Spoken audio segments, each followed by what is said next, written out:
Depuis des décennies, les ultramarins subissent les conséquences d'une desserte aérienne très qu'on se coûteuse. Un refuse aller-retour d'utiliser Paris-Martinique peut des axes et atteindre des plus outils de 1000 qui sont euros. à notre disposition. Pour beaucoup, ces prix sont un frein majeur aux liens familiaux.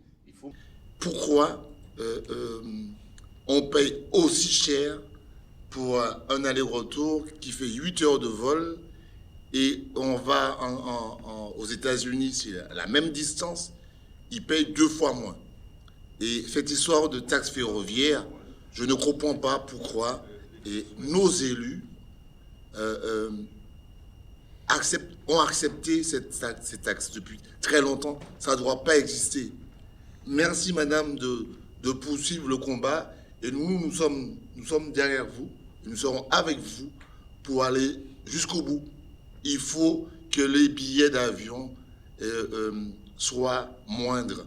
On ne peut plus payer 1000 euros pour partir, quel que soit le moment.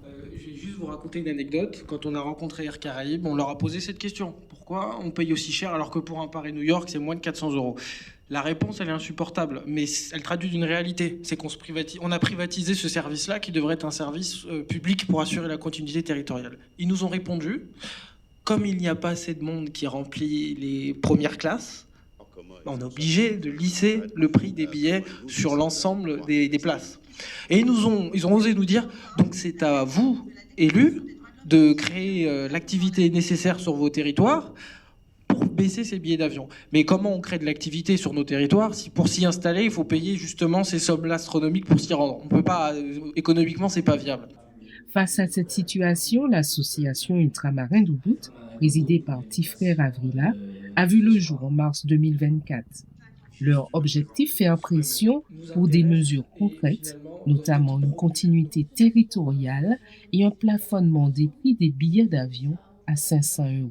Ce n'est pas la première association qui se bat contre ces prix excessifs, mais pour le coup, on a la volonté d'essayer de faire les choses un peu différemment, on l'espère en tout cas, et faire en sorte que nos députés travaillent dans le même sens que le monde civil et qu'on ne se retrouve pas, encore une fois, le bec dans l'eau avec des refus systématiques par les dirigeants, les gouvernants de ce pays. Le 29 novembre 2024, à la mairie de Paris, des représentants de plusieurs associations ultramarines se sont rassemblés pour porter leurs revendications.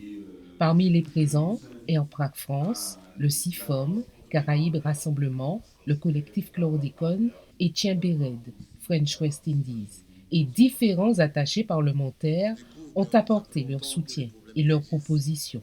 Non, ce n'est pas une utopie parce qu'elle correspond à une réalité de 3 millions de personnes. Et si c'est une réalité de 3 millions de personnes, elle doit trouver son écho au sein de ce gouvernement. Aujourd'hui, le contexte politique actuel est bien évidemment tendu et il ne permet pas de prendre en compte justement toutes ces spécificités ultramarines et toutes nos difficultés. Mais c'est justement des enjeux comme ceux-ci où justement la société civile s'empare de ces enjeux qu'on pourra avoir une vraie discussion là-dessus. Il y a 3 aspects qui ressortent de cette réunion. C'est qu'il est urgent pour nos élus ultramarins de travailler main dans la main, puisque, comme ils nous l'ont rappelé bien justement, ils ont été élus pour représenter le peuple ultramarin et il est urgent que cela soit pris en considération. C'est déjà pris en considération par certains élus ultramarins, notamment Olivier Servat, Elie Kalifer et Max Mathiazin, qui travaillent pour la cause, et d'autres parlementaires également. Mais là, l'enjeu de cette réunion, c'était de parler d'union à différents échelons, politiques, économiques, mais également culturels. On doit se rappeler de nos racines pour pouvoir offrir toutes les perspectives de développement à nos territoires. Pour appuyer leurs revendications, l'association ultramarin d'Ubud a lancé une pétition qui a déjà réuni près de 40 000 signatures. L'objectif est d'atteindre les 100 000 pour peser dans les débats parlementaires. Je pense qu'à la problématique des billets trop chers, mais aussi aux différentes problématiques des ultramarins, il ne peut pas avoir qu'une seule réponse. Néanmoins, il faut que nos actions soient un petit peu plus modernes et impactantes. Parce que parfois, quand j'observe ce qu'on fait, d'ailleurs je salue le travail de tout un chacun, mais des fois on a toujours l'impression que c'est le pot de terre contre le pot de fer, etc. Et qu'on est encore dans les époques du passé où on est là à faire des revendications qui n'apportent pas forcément grand-chose. En contrepartie, on a de la répression. Donc aujourd'hui, il faut qu'on augmente notre niveau et qu'on passe à des actions qui sont plus concrètes, plus stratégiques, plus pensées. Et les lobbies, ben, c'est justement la réponse à cette problématique. Mais ensuite, une fois que ces actes d'action sont déterminés, il faut mettre en place une manière de l'approcher et de la présenter. Et c'est là qu'est toute la subtilité du lobby. D'accord? Il y a deux façons à prendre en compte, principales. C'est la première, ce que j'apporte à la personne qui m'écoute et ne pas venir avec nos revendications à dire voilà, la vie est chère, les billets d'avion sont trop chers, c'est compliqué, gna gna gna. Oui, d'accord. Mais pour la personne qui est en face de vous, quel est son intérêt? C'est la première information à réfléchir. La deuxième, c'est la manière dont vous allez l'apporter.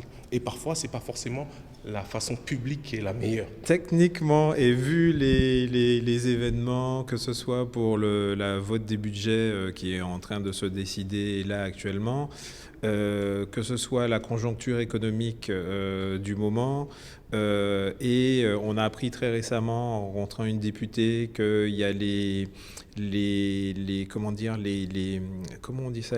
cotes de sécurité, on va dire les niveaux de sécurité pour l'aviation va changer, va augmenter. Donc ce que ça va augmenter, on va dire, les coûts pour les compagnies. Donc forcément, ça va être répercuté sur les billets. Et vraiment, là, en tout cas pour cette année, personnellement, je suis assez pessimiste. Mais c'est pour ça que pendant le débat, je parlais de travail à long terme et de préparer quelque part à ce qu'on arrive à nos résultats, on va dire. Peut-être pas pour cette année, mais travailler pour l'année prochaine ou l'année d'après. La réunion du 29 novembre marque une étape importante dans cette lutte collective.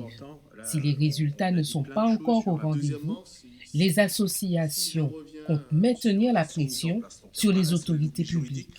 Le combat pour des billets d'avion accessibles continue.